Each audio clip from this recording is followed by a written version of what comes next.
2024 na kung saan sa ngayon ay patuloy pa rin ang pagdaloy ng northeasterly surface wind flow o mahinang daloy ng amihan dito po sa Luzon, lalo na sa silangang bahagi, habang mayroon pa rin pong intertropical convergence zone na nag-i-extend sa silangan ng Visayas at Mindanao. Ito po ay salubungan ng mga hangin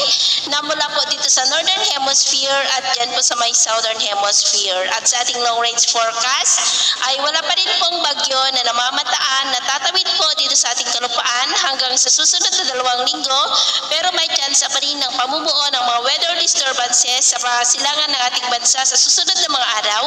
at ang development pa rin ng maya ng ating babantayan kung matutuloy po o hindi. At ang susunod na bagyo dito sa loob ng ating area of responsibility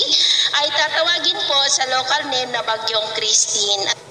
At sa lagay po ng ating panahon, ngayong hapon ay maulap ang kalangitan with isolated rain sa ilang bahagi ng Ilocos Region, Cordillera, Cagayan Valley, Central Luzon, Batangas, Quezon, Bicol Region, Mimaropa, Panay Island, Negros, Cebu, Bohol, Leyte, Zamboanga Peninsula, Northern Mindanao, Caraga, Davao Region at Sorsogon na posibleng magtuloy-tuloy ang mga isolated rain sa ilang bahagi ng ating bansa hanggang mamayang gabi po. Kaya mag-ingat pa rin tayo sa posibleng banta pa rin ng mga pagbaha at pagguho ng lupa. At sa atin naman pong mga baybayin, wala naman po tayong nakataas na gale warning signals, pero